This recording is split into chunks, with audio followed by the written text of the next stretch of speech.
Good evening, brothers and sisters. We're coming together. We're coming together again on another Sabbath evening, and we're going to go over the blessings that Jacob gave to Joseph, his sons, and also Jacob's sons in Genesis 48 and 49. These blessings are important because they contain information in them that was relevant that is relevant both in the first entry into the land and all the way down to the latest day of which Israel is of significance. Now, um, we all know that the true Israel are those who keep Yahweh's commandments and do what pleases him. But there is Which I just in support of that, I goes along the idea from the New Testament that Yah can make believers out of these rocks, aka revelations. so yes, and so with that in mind, these 12 tribes are still significant as most of them are mentioned again and are still significant even at the end times, as most of them are mentioned except for Dan in the book of Revelation among the 144,000 as they're talking about the 144,000. So these Well, I don't know which ones, but there would be two excluded, uh, or more, because I do know Ephraim and Manasseh are mentioned, correct?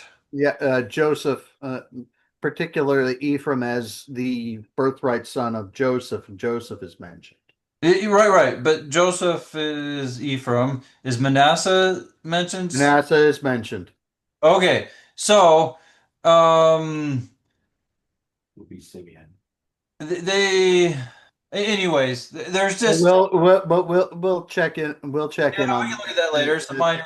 We'll look into that as we go as we Yeah, it's continue just the that lists tonight. sometimes are different at different times because depending how you look at it, there could be like 14 tribes, right? But yeah, but But the point is that the 12 tribes of Israel is a very significant thing with regards to the restoration of Israel. There will be 12 gates on the city of Zion, one for each tribe of Israel. There'll be it's the symbology is there throughout. yes, yes. And on this symbology, I don't know 100%, but this makes sense to me. Mhm. Considering that Jacob Israel was a preparer who is to, and like the coming mighty and strong one is to restore Torah or bring people to Torah, right? Um, Yeah. anyways, 12 has to do with governance, and we are to govern ourselves by Torah. So I do believe that explains why Israel was so worried about having 12 tribes that were righteous. Uh, Yes. so that is my theory. Um, it makes sense to me. Take it with a grain of salt, right? Yeah. We all thing uh, yeah, this is one of those things, and I can see how I can see how it makes sense. Um, I don't check know anything in the check scripture. it. Check it with you. Check it with logic. I don't know if there's a whole lot of scripture on that. I don't know any. This is just as me trying to understand reasons why behind things. This is what makes Mm. sense to me. So take it with a grain of salt. So we're going to go into these. We're going to go into these blessings, which are of great significance, as Jacob saw all that would befall his um, posterity down to the latest generation. Um, and so without further ado, we're going to get into this by getting into the blessing which he by getting into the blessings which he gave to Joseph's sons. Um, and it's interesting that he's the one who confers the blessing upon Joseph's sons. And the reason why is given to us in Genesis chapter 48, verse 5. And the New Translation, some people want to call it the Joseph Smith translation. Some people want to call it the Inspired Version. I call it the New Translation because that's what you'll have called it in the DNC. Doctrine and Covenants. Yeah. So, Multiple times, not just one. Makes sense. And yeah. just on that one point, one thing that annoys me a little bit, people today try to say it's a commentary. No, Uh, and then, Yahweh said translation. yeah.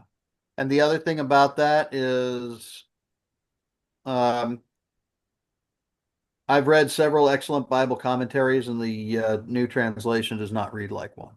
Oh yeah, it's right there in line, not in the side. Anyways, it's not a commentary, it's a Yeah. translation. And I would encourage people to find a few good Bible commentaries. It'll help you as you get started looking at things. Um, You can get free ones off of Bible Hub, so you don't even have to that's spend. right. So, That's right. You don't have to spend any money for them. yeah. But so yeah, it's you can get some ideas about what some things might mean, and at least what some of these really hoi polloi educated people think they mean. So there you go. Hoi polloi, huh? Yeah. Oh. So we're going to start in verse 5 here because this is where Jacob gives the justification, where Jacob adopts Ephraim and Manasseh, giving him the justification for giving the father's blessing to Joseph's two sons. These starting in verse 5 of chapter 48 in the New Translation. And now of thy two sons, Ephraim and Manasseh, which were born unto thee in the land of Egypt, before I came unto thee in Egypt, behold, they are mine. Now, I do want to bring up that although here's Abraham claiming them as his, Yeah, Jacob there- does. I mean, sorry, Jacob. Israel is claiming Israel, yeah. as his sons.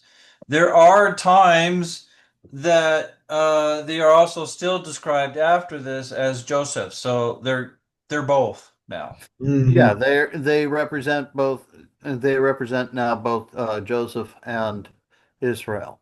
Yeah. And the God of my fathers shall bless them, even as Reuben and Simeon shall they be blessed.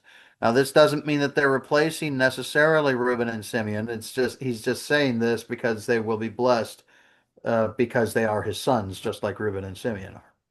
Hmm. For they are mine. Yeah. Wherefore they Well, you do got to, if this is to bring 12, which I do believe is the case, they did replace others. So, they did replace others, but Levi, especially when it comes to land inheritance, where Levi was completely done out of a land inheritance. yeah, yeah. And then Um, this gets into the issue where there's different lists at different times. right, Right. right, and we'll go into the Revelations list after we're done talking about the blessings. If we have time, it's fine. It's If not. we have time, It's and if I'm not too worn out. yeah. Okay, so wherefore they shall be called after my name, therefore they were called Israel. Now, when we have these bold lines, um, these are lines that were Joseph restored. Smith restored because they were lost at some point for whatever reason. Mhm. Um, Hmm. and it's not just lines, which a lot of times it is, but sometimes it's just a word, right? So, Right. And sometimes, to be honest, when it's just one word, I'm not sure whether that word was restored or whether he was using that word to update the language. that would depend on the case, right? Yeah. Right. So I know there's times where it could be just updating the language, but there's other times I know he was correcting it, as in yeah, the way it should have yeah, been. So, yeah, it depends on the case. But here we have lines. Um, we have lines of text that were restored. Um, Mm, so and I do think that some of these lines that were restored are important. Behold, uh, they are mine. The are mine is not restored, but behold, they the God of my father shall bless them. That's a really important statement. hmm They're being adopted not only physically, not only into his physical lineage, but his spiritual. Because now the God of his fathers is their God. And so he's, yeah, just a thought that popped in my head. This is going to show how I don't have everything memorized. But Reuben and Simeon were Joseph's first, I mean, sorry, Israel, Jacob's first two sons, right? right. yes, So I maybe that's why he's bringing up these two is because these are Joseph's two sons. Here's my two first sons. Maybe hmm Right, right. just yep, suggesting something on the fly. yep. And that makes sense. They shall be blessed, for they are mine. Wherefore they shall be called after my name, the character of Israel, Hmm. and also the descendancy of Israel. Um, in this instance, name means character just as much as it means descendancy. Hmm. Okay, and thy issue, which thou begettest after them, shall be thine, and shall be called after the name of their brethren in their inheritance, in the tribes. Therefore they were called the tribes of Manasseh and of Ephraim. So any children that Joseph has after Ephraim and Manasseh will be a part of the tribes of Ephraim and Manasseh. Hmm. Which actually somewhat gives a little more support for why it listing the two sons, right?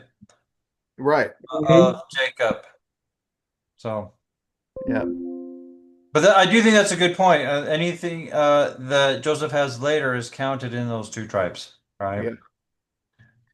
And Jacob said unto and Yaakov said unto Yosef, when the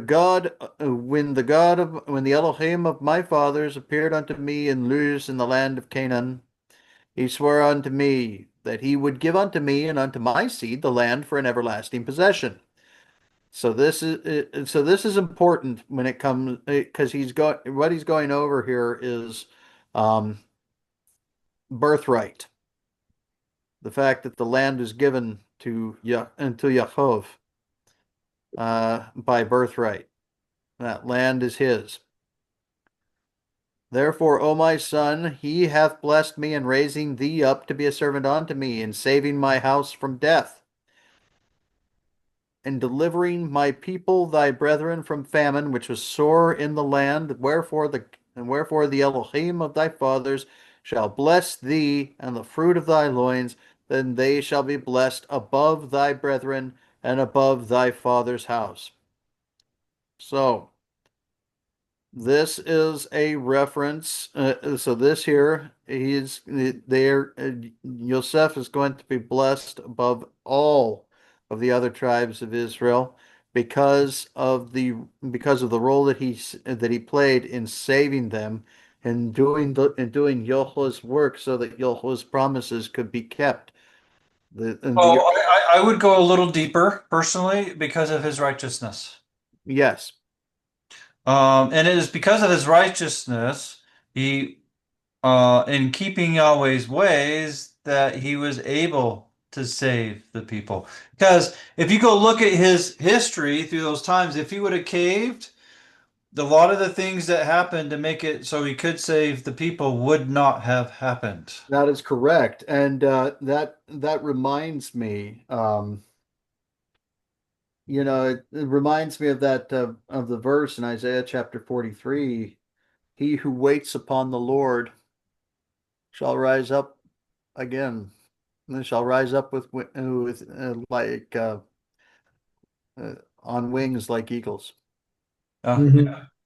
Showing that they have power, right? Yep. Um, And talk about waiting on the Lord. That's what Joseph had to do. if I remember, I'm going vague memory here, but I think some of his tribulations was 14 years. Am I remembering right? Yes. Yes. Now, I do want to say this real quick. His first half in this history is symbolic of his first coming. The second half is about, not Yeshua's first coming. The second half is about Yeshua's second coming, which is what the phrase Messiah de Joseph comes from, is the first coming. Also, the 14 years has Masonic undertones also. So, anyways. Yeah. But yeah, so so the messianic undertones, absolutely. So yeah, Yosef is very much a sign. His life and ministry to Israel is very much a sign of the Messiah. Mhm. And so this, and because he waited upon the Lord, was faithful and trusted in spite of everything and through everything, he will be blessed above his brethren and above his father's house. Yes, in fact, during Joseph's days, he saved his father's house, Mhm. and Joseph's house will save all of Israel during Second Coming events. At the yeah, at the end time here. So let's go down. Okay. So here we go. We'll go further here a little in verse 10. For thou hast prevailed. Oh, wait a minute. What is it that Yahweh said to Jacob when he wrestled with him? Thou hast wrestled with man in Elohim and has prevailed. For Mhm. and here he is handing that down to his son. Mhm.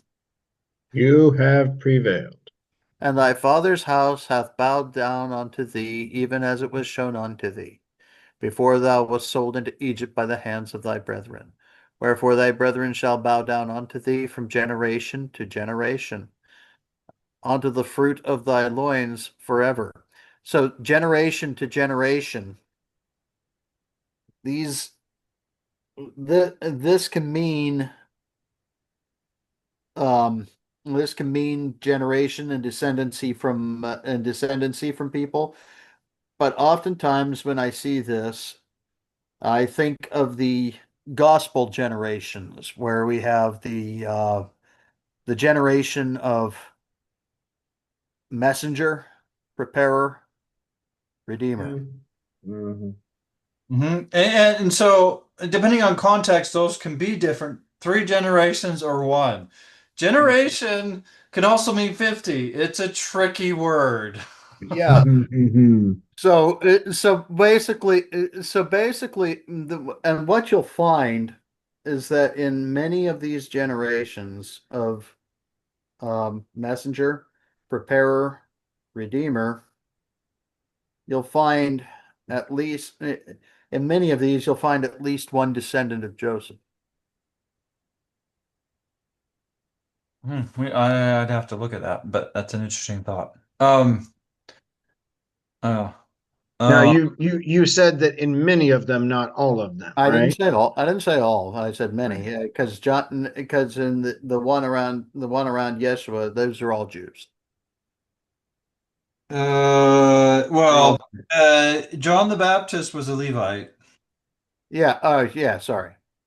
So you have a Levite, And then his Judah. other half of that one of Paul. Right. Paul, he But was. either way, Benjamin's not Joseph either. Um, yes, you're right. He's not. He's Joseph's brother. That particular generation, there was no Joseph. Yeah, well, so there is one, the teacher of righteousness, I do believe is the messenger there, but we don't know much of him, right? And What we do know is about the Essenes, and it's pretty clear what we do know is the Essenes, and it's pretty clear that the Essenes had twisted his teachings. Um, later on, which is normal to happen with these yeah, things. right. What's- Yeah. What we do know is that the Essenes definitely had. I'll just put it this way: they from the days of the teacher of righteousness, they had evolved to the point where they had put aside God's calendar for the solar calendar. Yeah. They'd done a lot of things that were not correct. Yeah, yes. One thing we got to give them credit for, they did speak out against polygamy, which I do believe Yep. is correct. That Also, is well done. also, the Book of Enoch, that's a big problem today.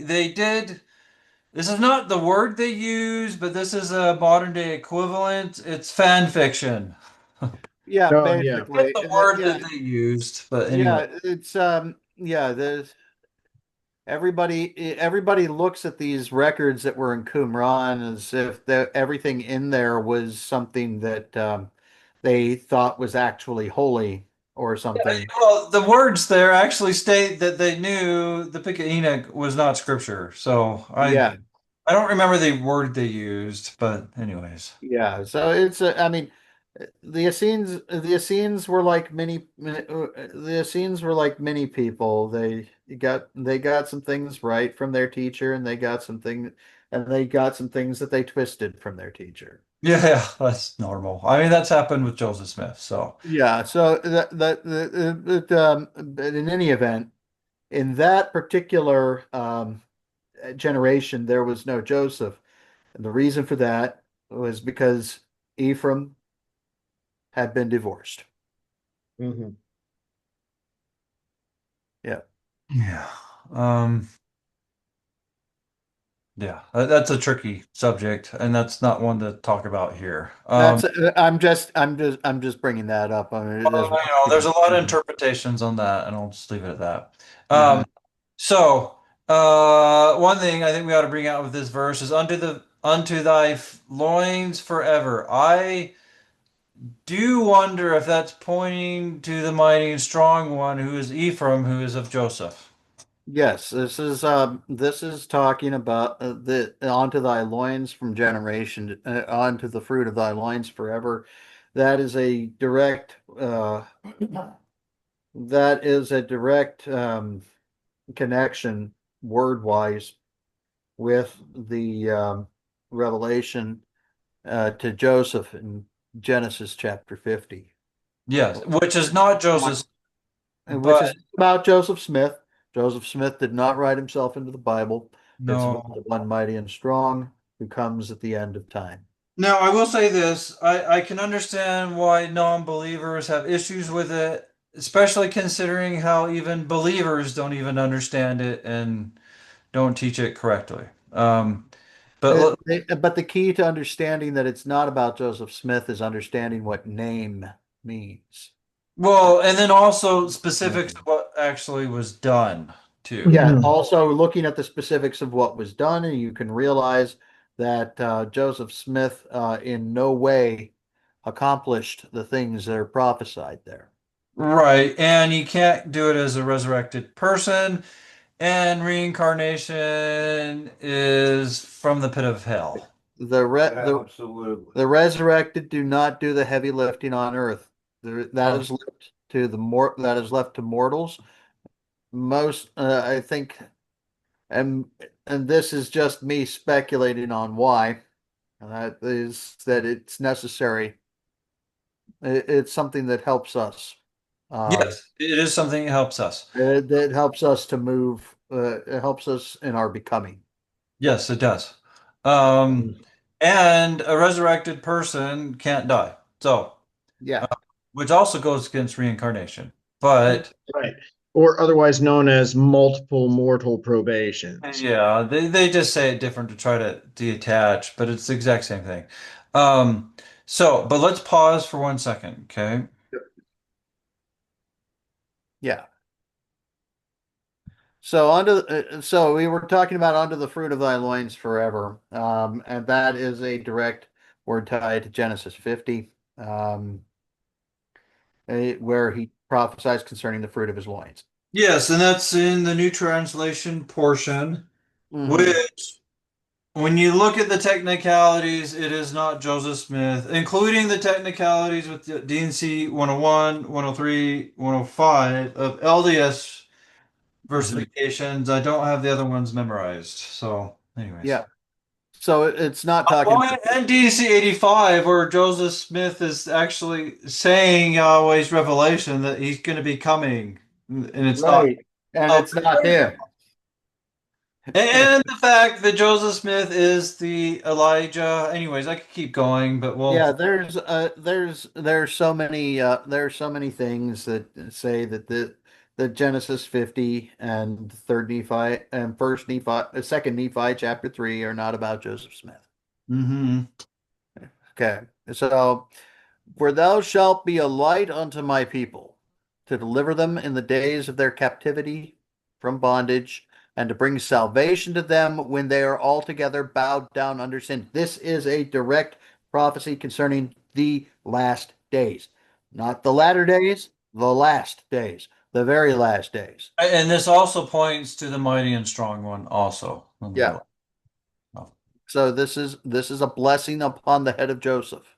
Yeah, which is going, one of his descendants is going to fulfill it. Yeah. So in a And sense, it's both, right? There's two people, Joseph and mhm, descendant doing it. So anyway. yes. And therefore, as for me, when I came from Padan, Rachel died by me in the land of Canaan, in the way when we were yet but a little way to come unto Ephrath. And I buried her there in the way of Ephrath. The same is called Bethlehem. That's an interesting thing. Rachel buried at Bethlehem. Yeah, I think that's the tradition, which here's the source for it, right? Yep. Um, so it's true. And I know they believe they know where still, whether if that's the case or not, I don't know. But yeah. Right. That's an interesting thing. Rachel, the idolatrous wife, buried at Bethlehem, and Yeshua, born a son of Judah at Bethlehem. Interesting, interesting correlation there. Yeah, well, even in the and here's my possible suggestion. In the end times, there is going to be Ephraim slash Joseph, which is from Rachel, and Mhm. Judah, that are going to be very important. And here it is, even at the first coming. Yep, There's a lot of parallels. So absolutely. that would be my quick suggestion. But Mhm. And Israel beheld Joseph's sons and said, "Who are these?" And Joseph said unto his father, "What? You can see them?" No, that's not in the. I think you're playing back to something else. Joseph said unto his father, "They are my sons, whom Elohim hath given to me in this place or in this land." Now, I know this sounds funny because like he just like claimed them, right? Hmm. Now, I you can tell I didn't do any prep for this, as we've been talking. I bet that points to a chiasm. Yeah. Um, The interesting thing is whom God hath given to me in this land, and this land is Egypt. This is also, and this will be significant as we look to as we look to modern day Egypt with its great river and and uh, where where the land of Joseph's inheritance is, as he's spraying over the wall. Mm-hmm. Well, Then, and so along, since you're bringing that up, um, the one that sprang over the wall first, at least, right?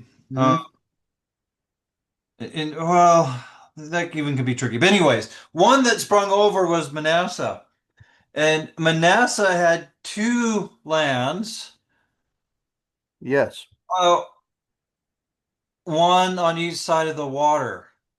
Yes. mhm, aka river. Now there's a bigger river, aka, well, we wouldn't call it a river, but an ocean, that yeah, Manasseh did the same thing. right. He's got lands on both sides of the ocean, Yeah, just as he had it on two sides of the river. So, uh, and uh, I, and and I actually really do believe that's prophetic. In addition, here's another one: the well that we're supposed to bring and bring everlasting life with was mhm, in Manasseh, yes, the one on the left. Just as the book one, Manasseh, came from the left. The well is the Book of Mormon. there we go. And he said, okay. And he said, Bring them, I pray thee, unto me, and I will bless them. Now the eyes of Israel were dim for age. That was kind of what I was going on to, and I did that joke reading. Oh, So that he could not see well. And he brought them near unto him, and he kissed them and embraced them.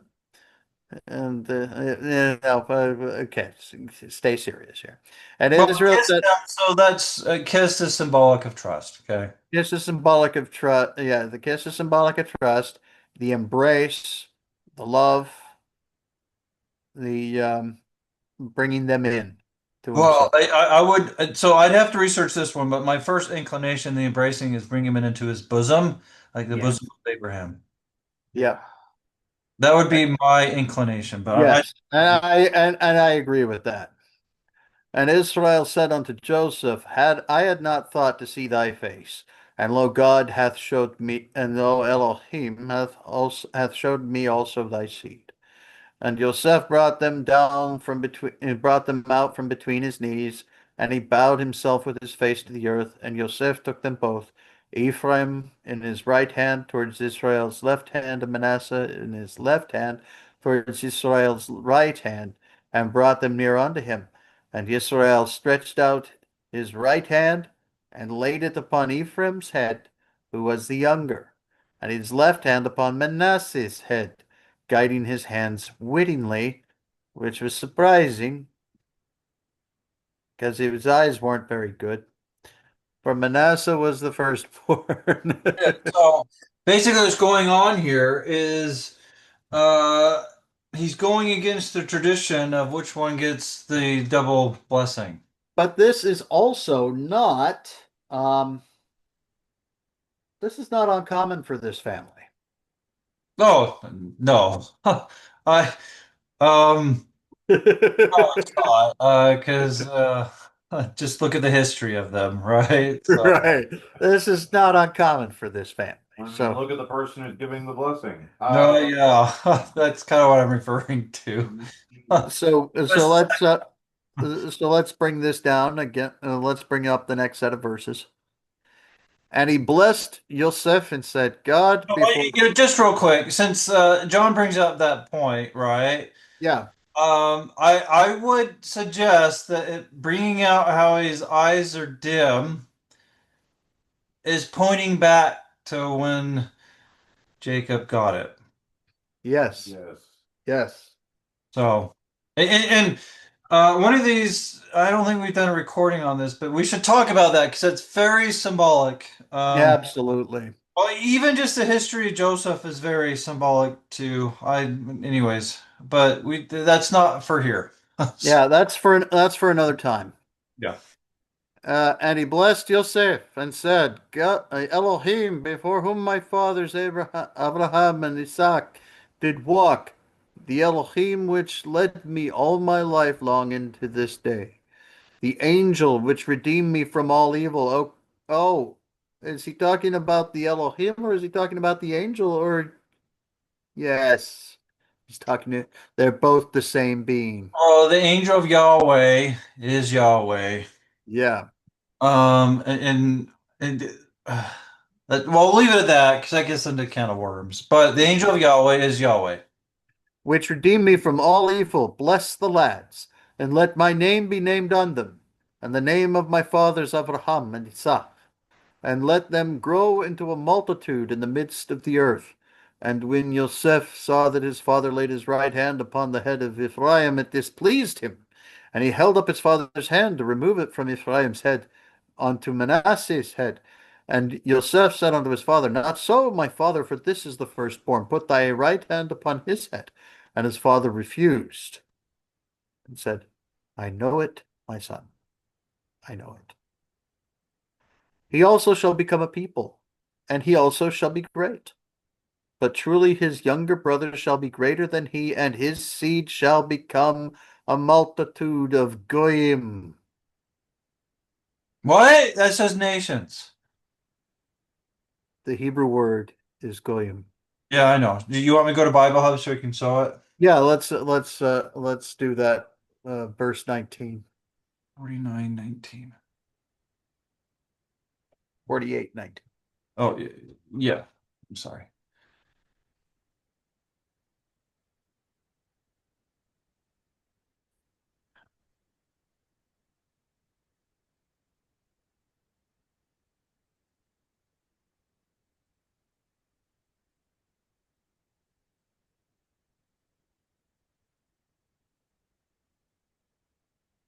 Right there.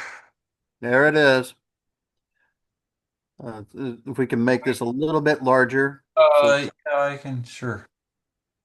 I gotta remember. so they can see that we're not making it up. Wrong direction. That's too smaller. Okay. So Here it is. Hagoyim. Hagoyim. The Goyim. Ephraim was to become the Gentiles. let's go look here. Nations, people, Gentiles. Ephraim was to become the Gentiles. And that happened when the northern kingdom was taken by Assyria, and the people were transplanted into a different part of the realm and then scattered and separated. Mm-hmm. And Yeah. then they intermarried with the Gentiles. And so, and that's the and thus proving that thus showing that at this point, um, anybody who's trying to point to any one um, ethnic characteristic as a proof of Israel doesn't know their scriptures. Mm-hmm. Yeah. Okay, so he will become a multitude of goyim. And as he blessed them that day, saying, and he blessed them that day, saying, In thee shall Israel bless, saying, God make thee as Ephraim and Manasseh. And he set Ephraim before Manasseh. And Israel said unto Joseph, Behold, I die, but Elohim shall be with you, and bring you again onto the land of your fathers. Moreover, I have given So to I you. just want to say this. Um, this is talking about Joseph doing it, which the first Exodus was Moses, Levi. This is Yeah, talking about the second or greater Exodus, and this is going to be done by the mighty and strong one. now it is true that Moses Levi carried up the bones of Joseph, and that the person who led the Israelites into the land of Canaan was of the tribe of Ephraim. Joshua the son of Nun. Yep. Yeah, but But Moshe led throughout the Exodus. yeah, the first Exodus. But yeah. So there is the two fulfillments of this going on. So anyway. Yeah. Moreover, I have given unto thee one portion above thy brethren, which I took out of the hand of the Amorite, which I took out of the Amorite with my sword and with my bow. So, okay. So those are the blessings upon Ephraim and Manasseh. All many of these blessings, as we've shown here, are upon Yosef as well, and in relation to the end times.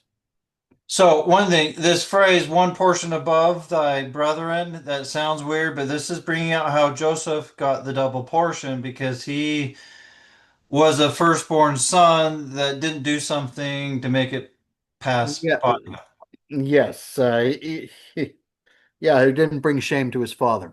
Yeah. So, we don't need to get into the details, but um, Joseph is a firstborn son that didn't bring some shame, right? So that's why he's getting the double portion, the one that's the head, So this which right will here, ultimately play out in Second Coming stuff. right? He'll be in charge. Now, Judah will be right there next to him, but Joseph Because will be. Judah also has a blessing involving leadership and kingship.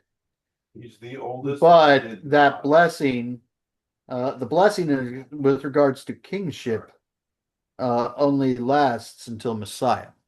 Yeah, to Shiloh. But I mean, he still has other importance, but what I'm bringing out is Joseph is above him. So, Yeah. Yes. Which now this is interesting. This portion here in verse 22, that's where he gives the birthright. I've yeah. given you Because one one portion. portion above, that is, it's a weird way of saying it, but that's a double portion. Right.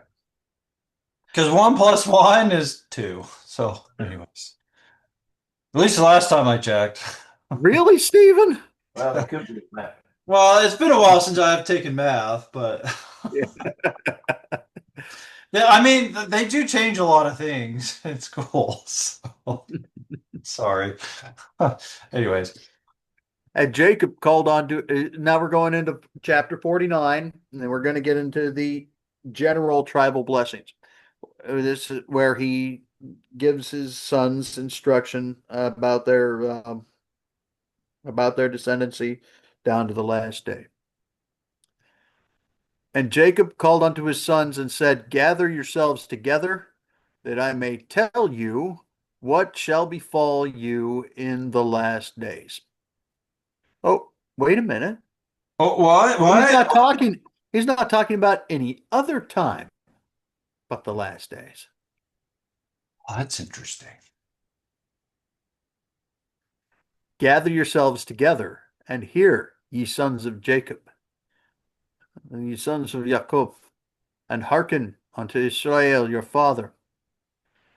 Reuben, thou art my firstborn, my might, and the beginning of my strength, the excellency of dignity and the excellency of power. Unstable as water thou shalt not excel, because thou wentest up to thy father's bed, then defiledst thou it. He went up to my couch. Uh, so this is one that caused some shame, right? And basically, he had sex with one of the concubines. So, So I do think that it's interesting that he talks in the beginning he talks about the good things, the beginning of my strength, the excellency of dignity, the excellency of power.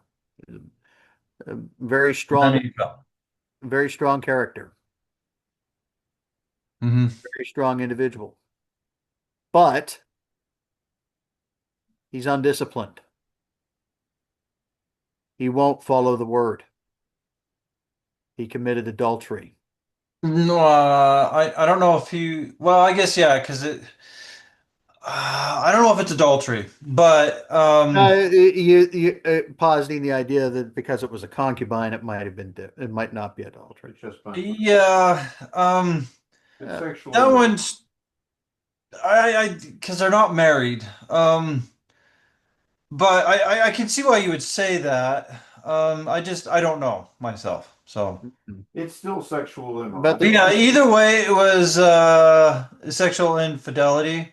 now an interesting parallel is how many times in the scriptures adultery and idolatry are connected together. So Yes. this is what I want to come to on this. Okay. How many times adultery and idolatry are brought together symbolically in the scriptures? Um, and technically, it's not just symbolic, because when we worship other than Yahweh, after we have entered in, especially after we've entered into covenant with Him, Yeah, um, it's idolatry. it, Or as in adultery because we're going against because we're his bride yeah. and we've gone after another husband. So And so yeah, so this is so this what this so from that perspective, what we can see here is that no matter what your good attributes are that qualify you for leadership or what have you, when you go into idolatry and fall into sin, you will not excel. right. And that actually goes with Deuteronomy 28 and 29, actually. So Yeah. Yeah. Simeon and Levi are brethren. Instruments of cruelty are in their habitations. O my soul, come not thou into their secret, unto their assembly. Mine honor, be not thou united. For in their anger they slew a man, and in their self-will they digged down a wall. Cursed be their anger, for it was fierce, and their wrath, for it was cruel. I will divide them in Yaakov, and scatter them in Israel. So it seems that Simeon and Levi are the ones who lose their inheritance to Ephraim, their Simeon being scattered with the rest of Israel, and Levi not having a land of inheritance at all. yeah, right. And this just for historical purposes, this goes along with I forgetting Jacob's daughter's name. Dinah, Dinah. Shechem, the city of Dinah Shechem. and Shechem, when they got a little too familiar with each other, it was not rape as people claim. She got too familiar. The reason why Jacob Israel didn't do anything because it wasn't rape. It- Yeah, they got too familiar with each other, and Simon and Levi in their rage, um, this they murdered people. verse Right? 6 seems to indicate that they entered into a secret combination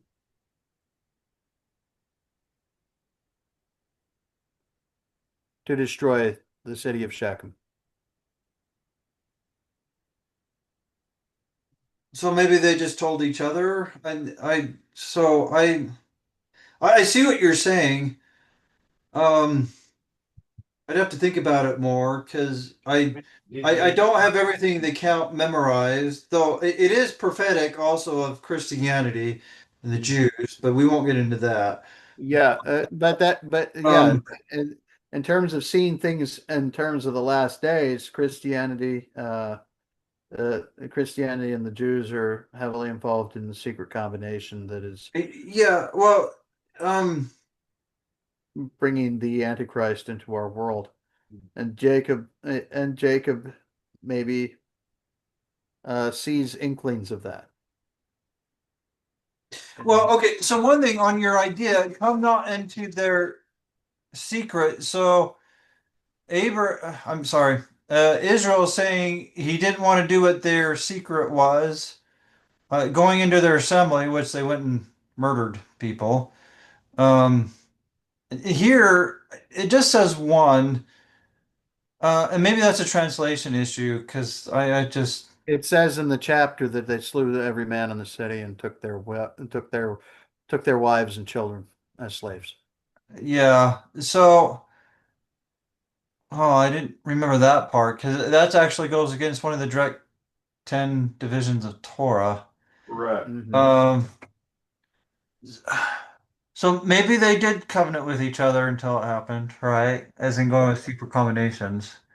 Yep. Because that would also go along with doing the murder and getting gain with them, because I didn't remember them taking slaves, but if they did, that definitely goes with that. Yep. Yeah. Anyways, okay. So, verse 7. Cursed be their. Okay, let's go on to Judah. Sorry, we delved long enough into the darkness of Simeon and Levi. Yeah, okay. Judah, thou art he whom thy brethren shall praise. Now, Even just to this day, even to this day, people yeah. praise the Jews. Yeah, well, this is the Pharisees or Orthodox, or as what they're known today, Orthodox Jews, right? Everybody talks about how they keep the law, how they do these things. Yeah, they don't, but They that's don't, another subject. but they are. But regardless, this is shown out in full fulfillment even to this day. That they are praised by their brethren.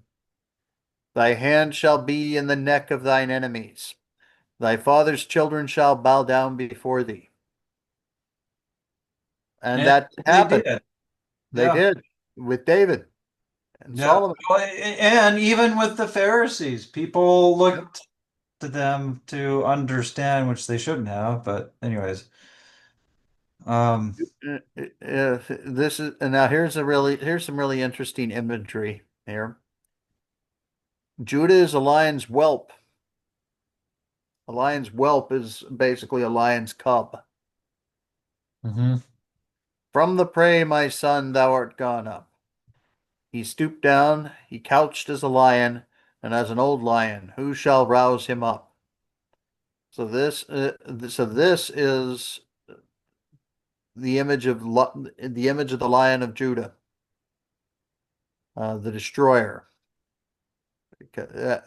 We know it's in the that I gather that from this idea from the prey, thou art gone up. Who shall rouse him up? The scepter shall not depart from Judah, nor a lawgiver from between his feet, until Shiloh come.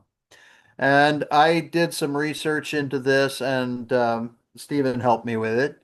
And we have come to the conclusion that Shiloh is Yeshua, that there is no other definition. Yeah. So, and this also, there could be some question exactly when things happened.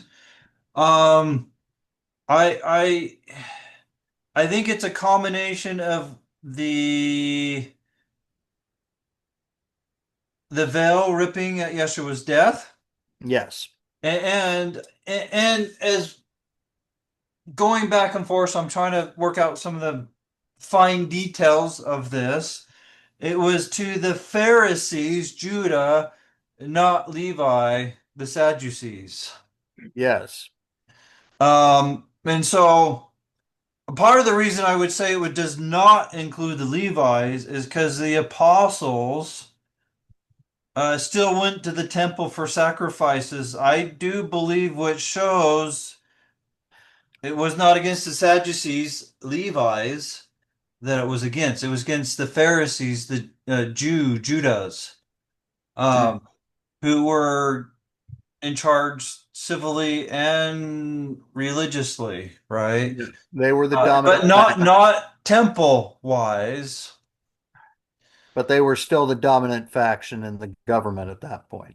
Yes, and I also think it more finalized at the destruction of the second temple. Yes. So which is actually both of those events are actually part of Daniel 9, which is completely done despite what some people may claim, but anyways. Well, and here, the other thing about this, until Shiloh comes, Shiloh came of the house of Judah, and in him was the throne of Judah fulfilled. Yeah, And unto him, unto Shiloh, shall the gathering of the people be. yeah, unto Yeshua. Which means that the gathering of the people is no longer in the is not in the cultural identity of Israel, but it is in the allegiance to Yahweh, Yeshua. That is the gathering of the people. That is the called out assembly. Right. And this shall is italicized. That is someone and a translator making sense because it's always been unto Shiloh or Yeshua. Mm-hmm. Or should have always should have been. Maybe that's the way to put it. Because Yeah, there is a lot. I do agree with Ben. There's a lot of people who do cultural. at the time of Yeshua, it was considered that you had to go through ritual assuming of the identity of Judah in order to receive the blessings of Yahweh or of the people. Right. Yeah. And Well, that that's not scriptural though. So yeah, it's not that's more of a- scriptural, but it's not scriptural, but this but and that's what I'm trying to show here is that it's not scriptural. right.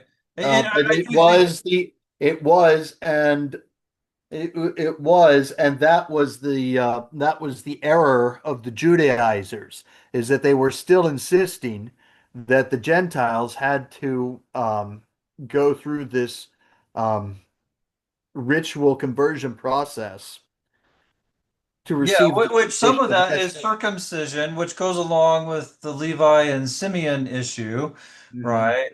Yeah. Which is prophetic. Just look at the past and well, both past because they're both past now. It's very prophetic. Um,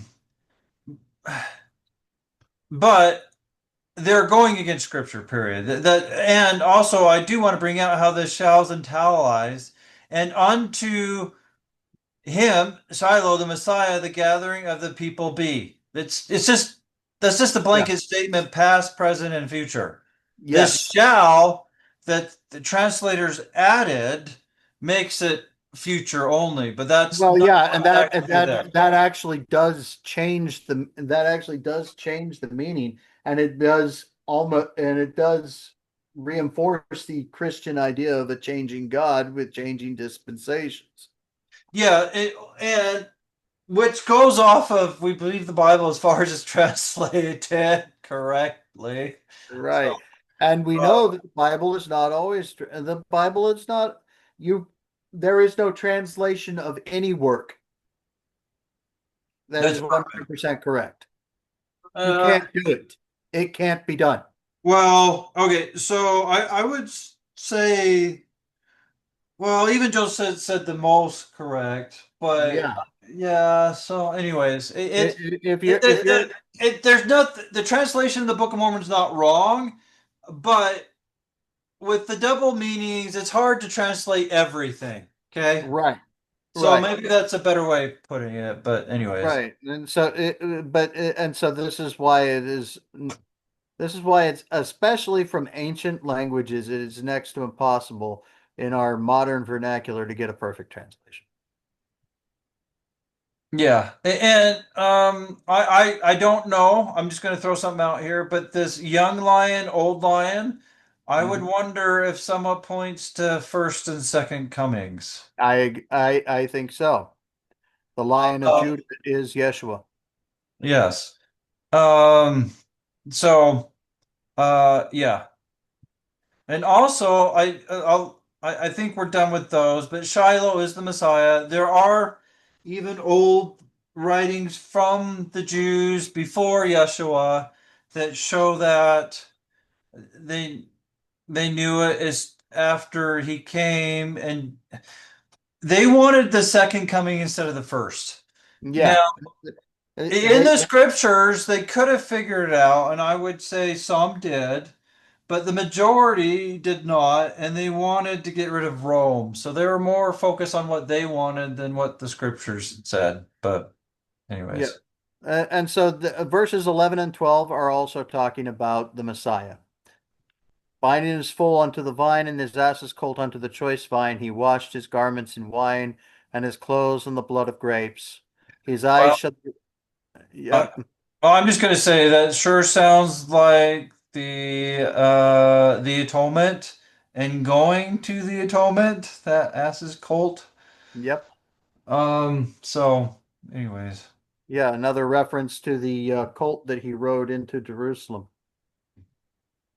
And his eyes red with wine goes along with Yeshua in Revelations, and his teeth white with The milk. His Torah. plans are the commandments slash Yeah. Torah. Yes. So, So and there his you have it. desires, so red with wine, the eyes, his desires is the atonement. And His his plan is his in the Torah. desire is to make man at one with God. Yes. Yeah. And his clothing, his covering is that blood of grapes, the atonement. His covering is the atonement. Yeah. His The plans are Torah and Torah commandments. the blood of grapes is wine.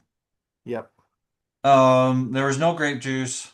Sorry, people. That was only possible in modern society with pasteurization, which was only possible after Joseph. It's around the Yes. time of Joseph Smith's death is when it started. But anyways, Even with the idea, even with I mean, some people have posited certain ideas that there could have been grape juice, but even that, even I what I, I don't I don't believe it because the stuff to make wine is in the air. That's the white stuff that's on your grapes when you go buy them from the grocery store. exactly, and that's kind of where I was kind of going with that is even just the process of heating that syrup up again would cause it to ferment.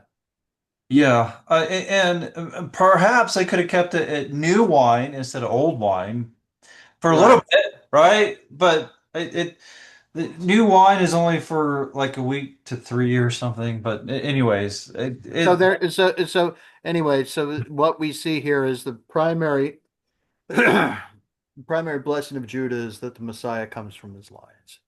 right, which I would say it goes off of the act of Judah saving Benjamin. Yes. Um, so anyways, that's another discussion. That's another discussion for another time.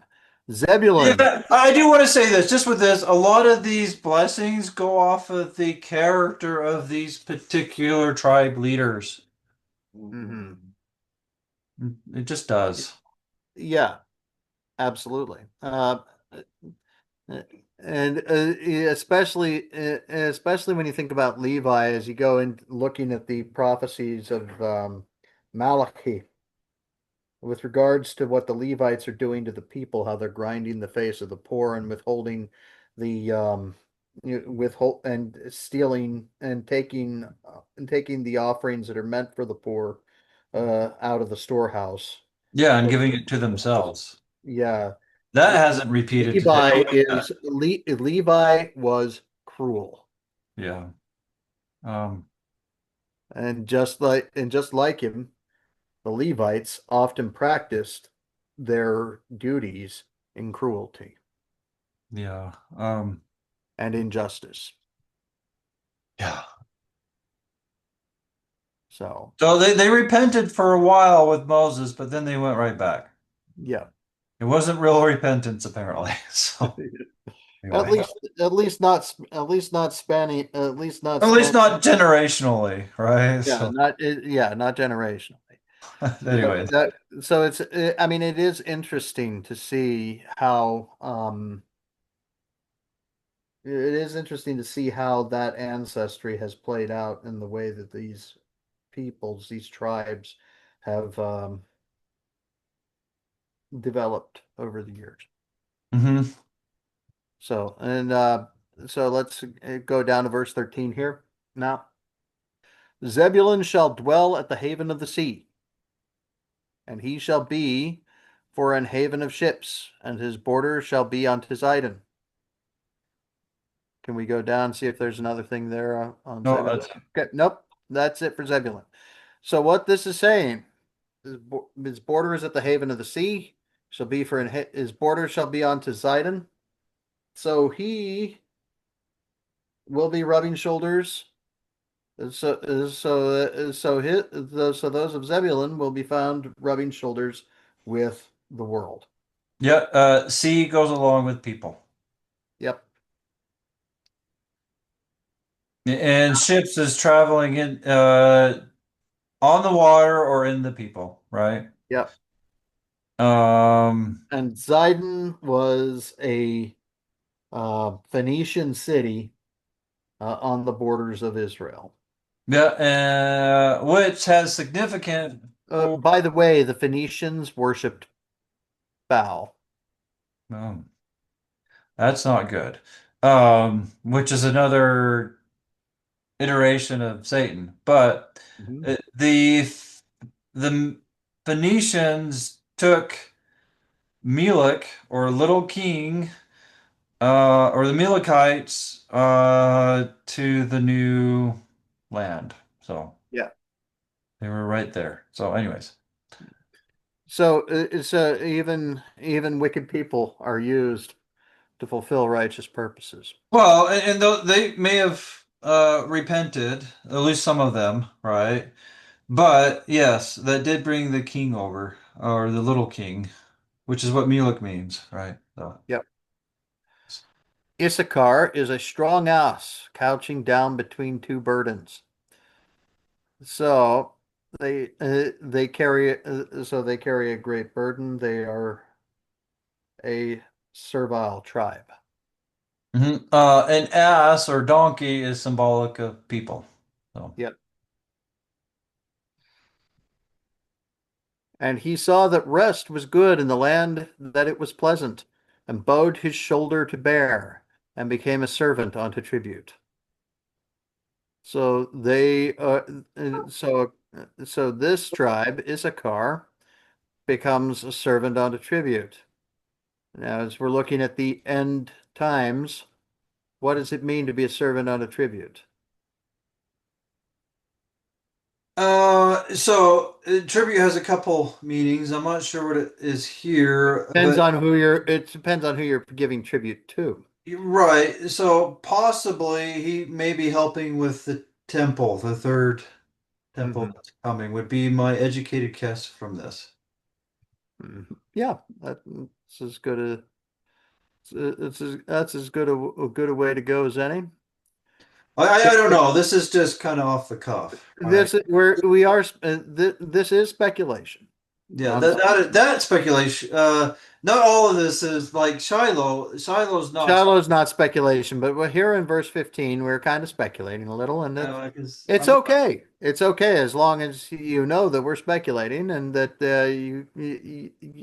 you can take it or leave it. yeah, I try to make it clear when I know and when I'm taking an educated guess, right? So, Yeah. So here we have so here we have Dan. Dan is one of those tribes that is actually not mentioned um, in in really? in Revelation. But here we have Dan shall judge his people as one of the tribes of Israel. Dan shall be a serpent by the way, an adder in the path that biteth the horse's heels, so that his rider shall fall backward. I have waited for thy salvation, Bilhah. Hmm. So that's Dan's blessing is that he shall judge the people, His people. his people. Yep. So, and I would take this as their own tribe and not Israel, like Yeah. everyone. Because I think if it was everyone, it'd be the people. Yeah, yeah, that's true. It's So it's we'd have to check the text because I because I can see how that could be a translator interpretation. In fact, let's maybe do that real quick. yeah, let's take a look at that. So that one's 49 or 17, 49, oh 16, 16, 49, 16. 49, 16. Yeah. Oh, give me 1 second. We'll go read news.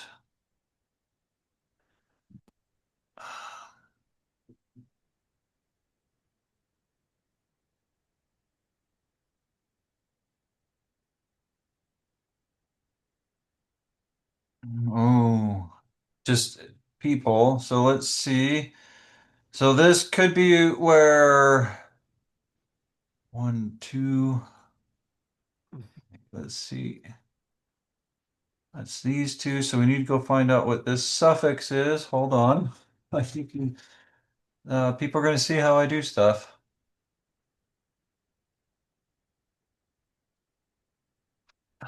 I think that's not a bad thing. Well, I'm not worried about it. Anything, it's a good thing. So they can learn to do it themselves. Of Yeah.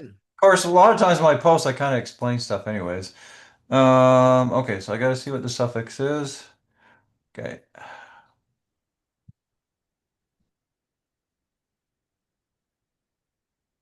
His. Okay, so that is actually correct. It is his right there. So you can see that with the suffix, right? Which is that one. So it's his and not the. So he's judging his own people. So it seems that Dan is separated, and so he must judge his own people. That would make sense. Yeah, because he's not with the others. So that does make some sense. But I do think, and correct me if I'm wrong, he got land inheritance though. Yes, he did.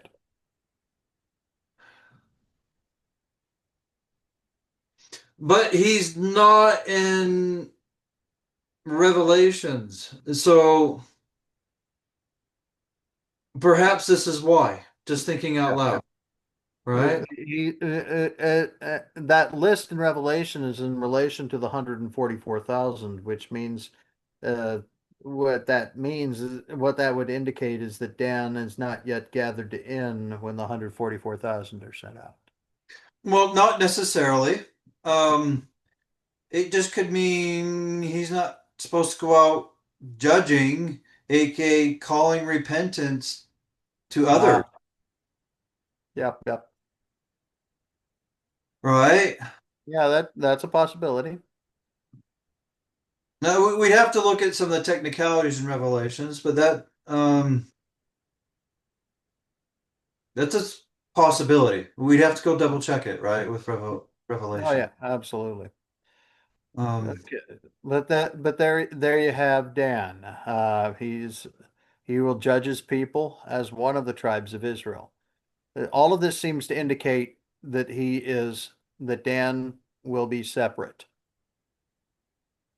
on some level. well, at some level, we're not sure what level, right? Yeah. Okay, so here we go. Gad, a troop shall overcome him, but he shall overcome at the last. So that Okay, so he falls and gets back up, is what I get, yep, he right? falls and gets back up. Out of Asher his bread shall be fat, and he shall yield royal dainties. His commandments shall be fat. Yeah. So fat is sin. So he's following bad commandments. Yep. And I'm not sure. I mean, I know how modernly we may use dainties. I don't know if that's anciently though. So Yeah, what that's talking about is that he's talking about like sweetbreads and what have you. Okay. Oh, okay, so like a pastry. Yep. Well, that would go with the bread fat because fat Yep. just makes things taste good, but um, bread is commandments, as Ben's bringing up, and fat is symbolic of sin. Hmm. It can be righteousness like the fatted calf, but And just like Jacob says, let thy soul delight in fatness, which he's not talking about let your soul delight in sin. right, right. So this is where the symbolism has opposites, and we need to look at the full context here. With if royal dainties are pastries, as Ben's bringing out, it's going to be sin. Yeah, Okay, so don't listen to what he tries to get you to do. Right. right. And so here we go. Naphtali is a hind let loose. He giveth goodly words. Well, giving goodly words is a two-edged sword. Hmm. Sometimes the people you're giving them to don't deserve them. In other words, Naphtali is a flatterer. Yeah, because it could just be trying to make just things that sound good Hmm. is kind of what I'm getting, which would go along with the flattering. And goodly is more like good. Which goes back to that. It sounds good. What he says sounds good. A flatterer. Well, I know other places Goodley's not used like this, and this is where we got to take context into account. Yeah. So, find me, what is a hind? Let's look that up. Oh, okay, so I'm going to pause it for a minute. So, I'm glad I'm not the only one that doesn't know. Yeah, a hind is actually a female deer, but I think that it's still valuable to look it up and see what. Okay, I'll stop sharing. Did you want to share your screen? Yeah, so we'll go here. Hind.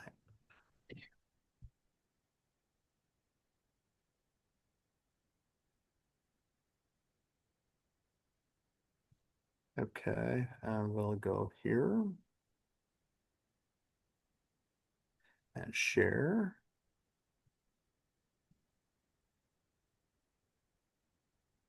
Oh, bugger, wrong screen. Well, it shows you guys like looking at scriptures. Yeah, well, and that's it. I suppose that's not a bad thing, that's for sure. So here we are. Okay, hind, the female of the red deer or stag. Also a domestic, a servant, a peasant, a rustic, or a husbandman servant.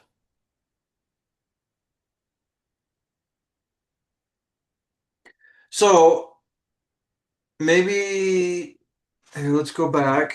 So maybe give me the Let's screen. go back to the scriptures here. Let's go back to Well, no, just stop. I have it. Remember? oh yeah, yeah, yeah. Wait, you can do it. Wait, there's no GST, so you go Genesis 49 Genesis 49. in this chapter.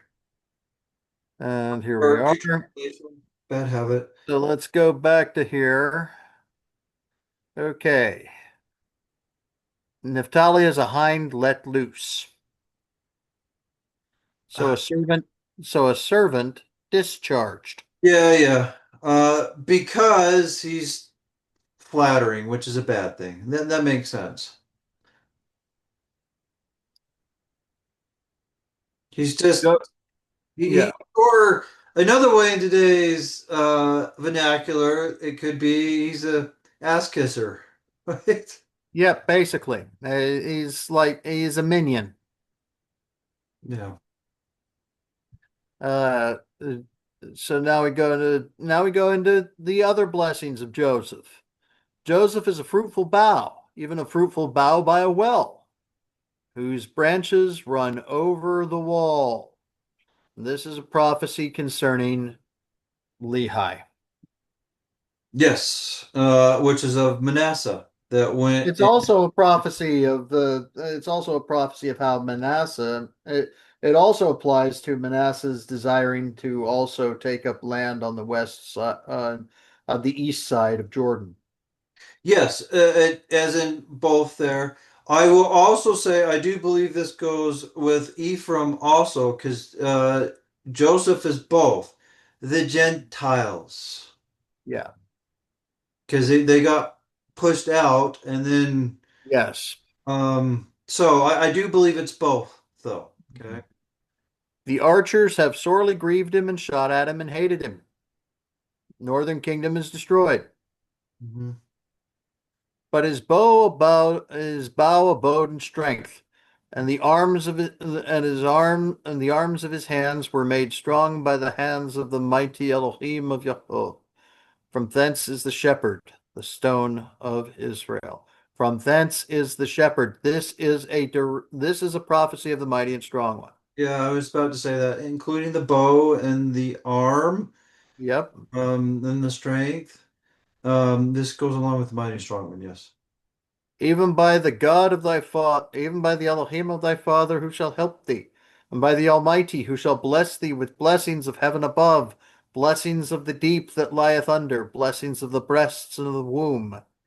The blessings of thy father have prevailed above the blessings of my progenitors, unto the utmost bound of the everlasting hills. Mhm. They shall be on the head of Joseph, and on the crown of the head of him who was separate from his brethren. So the head of Joseph is Ephraim, Mm-hmm. as we just looked at in 48, even though he was not the firstborn, he is the one that got the firstborn blessing, which makes him the head of Joseph. Mm-hmm. And now, so there we go. This is this prophecy is literally pointing that the preparer for the second coming of the Messiah is of Yosef. And so therefore we have further, um, even from the King James Version, further uh, confirmation of the restoration that occurred to Genesis chapter 50. Correct, because it's the new translation in 50 is expounding this part right here, right? So, Exactly. So, verse 27, Benjamin shall raven as a wolf. In the morning he shall devour the prey. At night he shall divide the spoil. Benjamin always led Israel into trouble, yeah, and which Benjamin profited from much of the time.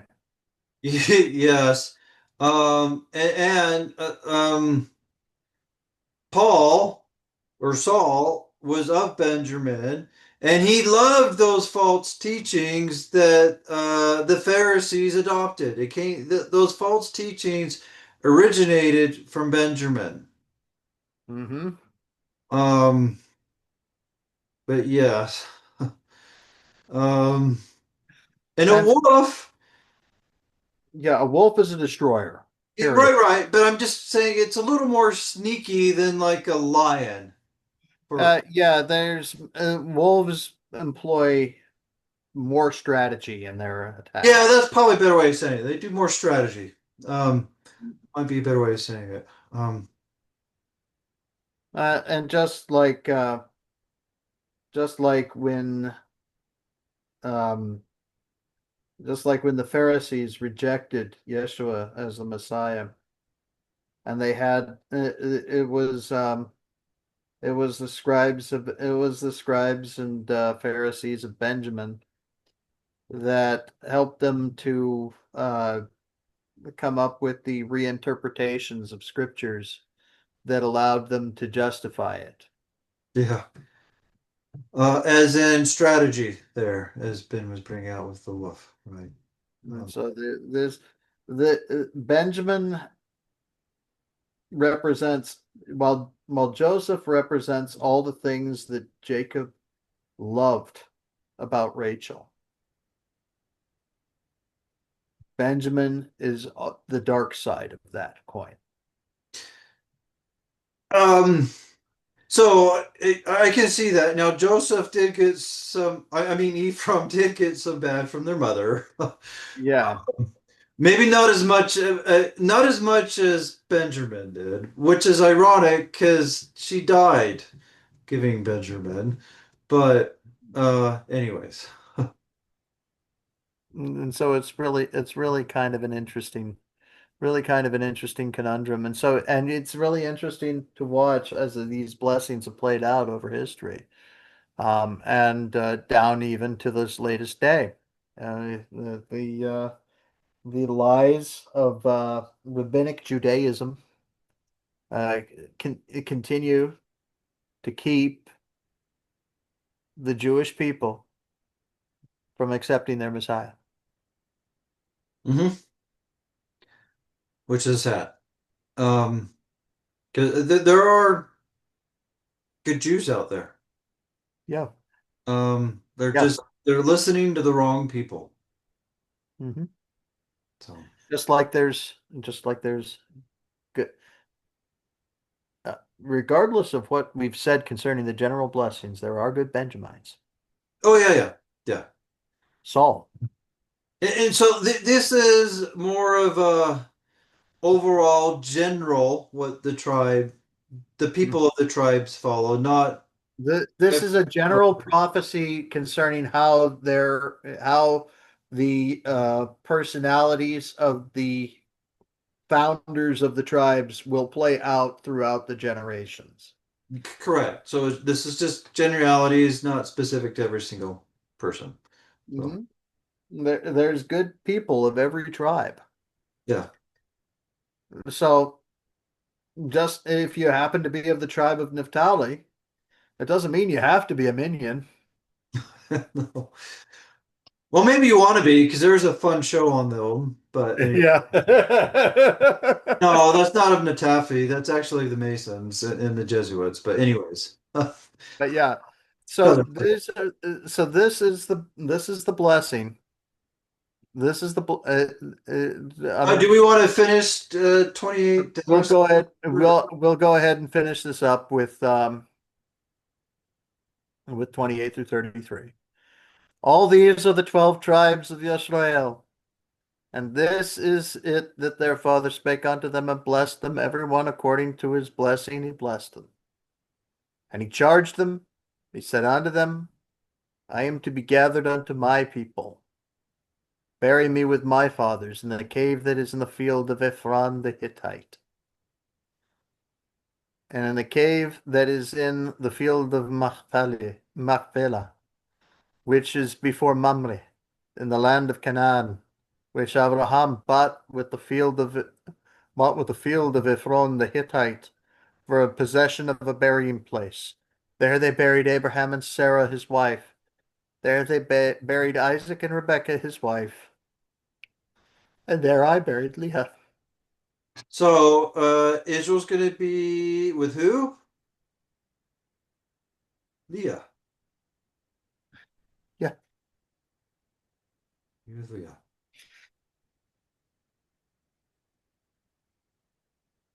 And I love that because in the end, she finally got her husband. Yeah. Uh, Israel is not going to be with Rachel or any of the concubines. He's only going to be with Leah.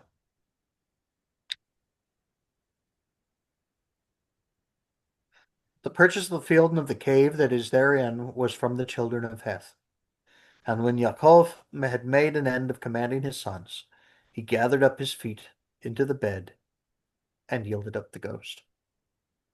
And Or I think a better translation would be soul, but yeah, yielded anyways. up the soul, and yielded up his soul.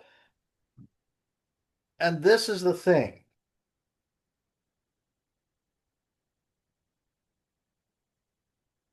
Now, it doesn't necessarily mean that happened right away, but there are people who've known when they were going to die.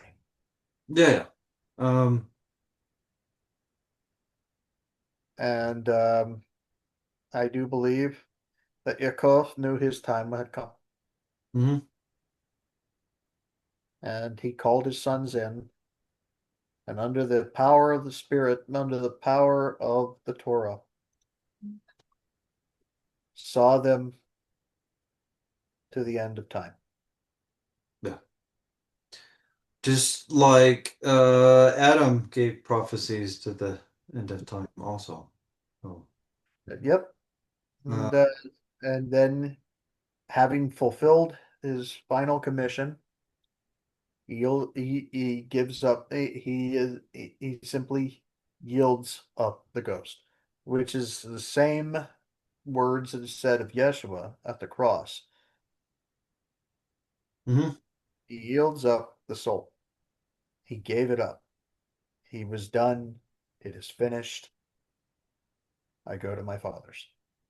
Yeah. By the time Israel died, he was sanctified. Mm-hmm. He didn't start that way as we read through the history, but he But did. it's really interesting. He yielded up his ghost and was gathered unto his people. So, if you're thinking this are people that are alive, that sounds funny. If you're thinking it's other sanctified, it makes sense. Yep. And I would say it's the latter, personally. So, So those are the blessings. So as you as you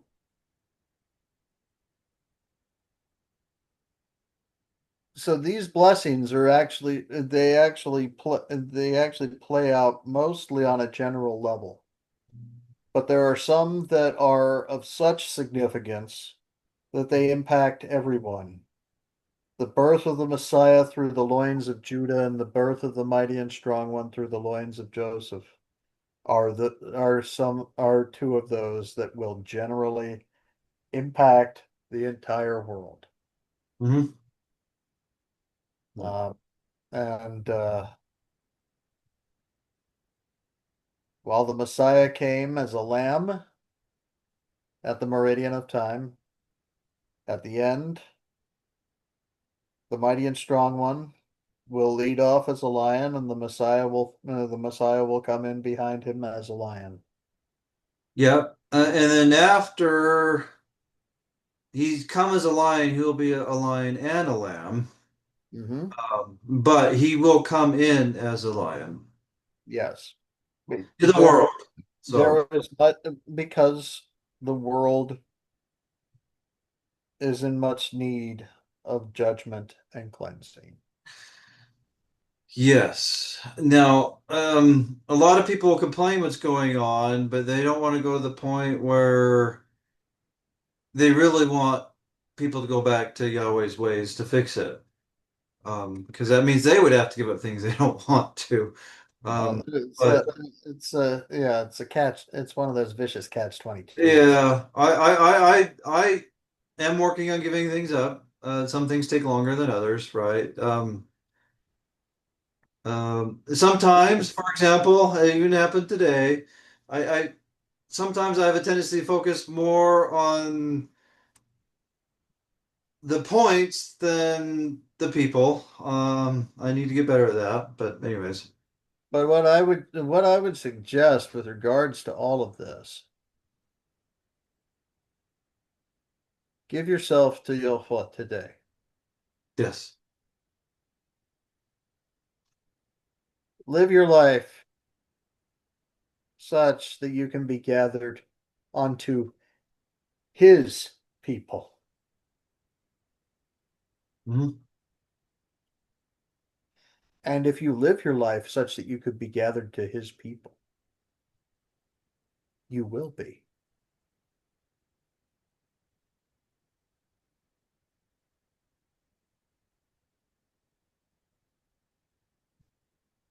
For his people will not be left to be destroyed. His people are not elected for wrath.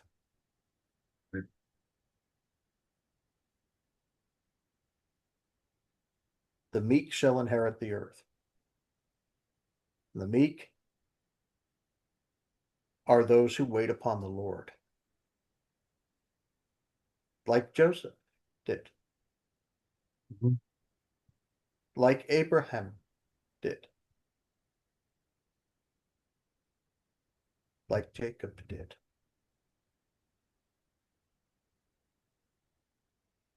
You want to see a list of people who waited on the Lord, read Hebrews 11. So that's not going to be all of them, but But it's not comprehensive, but it's a good Yeah, list. yeah, it's a good You can, list in the Hebrew tradition because there were prophets outside of that. yeah, Yeah, yeah, but it's a good list from the old world tradition. Read Hebrews 11. I call it the Hall of Faith. yeah, Um, yeah. and so it, and yes, there are people from the Book of Mormon who could very well be in there, but heck, I don't think Saul knew about them. No, he didn't. But also, my main point is what I was bringing up. There are people outside the line of Abraham, Isaac, and Jacob that were coming to Yahweh. Yes, yes. And you can read about some of them in Doctrine and Covenants, section 84, Okay. where they held the priesthood. Oh yeah, that one. Yeah. So if I'm remembering correctly, though, I do think that was through Abraham, though, through his second wife. Um, Or maybe not all of them, maybe some of them. let's Because take a look. Jethro was through Yeah, Abraham's second son, so maybe not Jethro was all the through Abraham's second others. wife.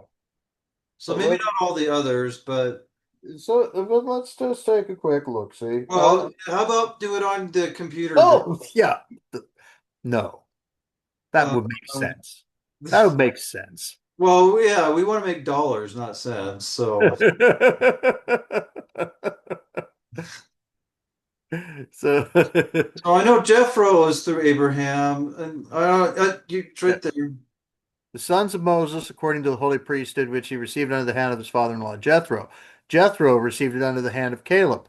Jethro did not receive it from Abraham. He received it Well, no, Abraham was dead by the time Jethro got it, oh but yeah, from the yeah. Sorry. but we don't know Caleb's lineage. Right. Jethro received it under the we don't know his lineage, and that is there is that. Jethro received it under the hand of Caleb. Caleb received it under the hand of Elihu, and Elihu under the hand of Oh, here we go. Though here's one. But you're right. Elias on 12 and 13 does show that's not so. Not everybody in that priesthood line is of Abraham because Elias. Deus is a contemporary of Abraham. Yeah, so he's not of his line. So you're right. Forgot about that part. So yeah, it's like I said, some of these people um, probably weren't descendants of Abraham. Correct. At least one wasn't for sure. Yeah, And possibly others. right.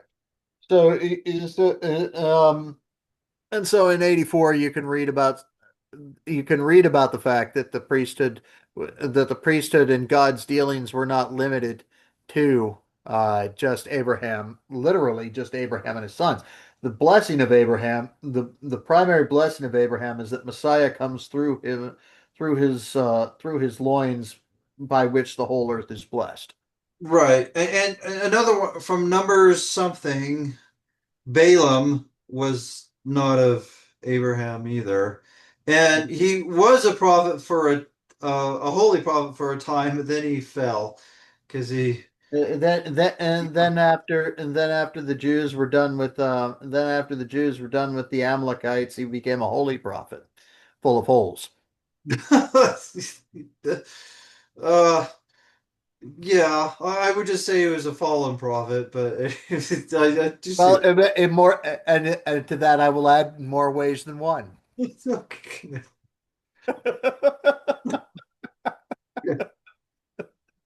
uh, yeah, that's true. Hey, we gotta have some fun, right? Right, exactly. So I hope you've enjoyed this teaching on the blessings of Yaakov to his sons. He's able to do this on his deathbed because of his relationship forged with Yahweh through obedience to Torah. Yeah. Um, One thing I have which, noticed, which those, he had to learn to obey. yes, he did learn it. He went through a process. So not everything he did was according to Yah's ways. Not everything that he did is prescriptive. Some of it is simply descriptive. As in just describing what he did. Uh, Mhm. but he did overcome. So, Mhm. He wrestled with God and man and overcame, receiving the name Israel. yeah. Yes. And may each one of us become Israel as we repent of our sins, come on the Torah, walk in the footsteps of the Lamb, and be made and have our and have those sins that we've committed in the past made white as snow, though they were red like crimson and scarlet.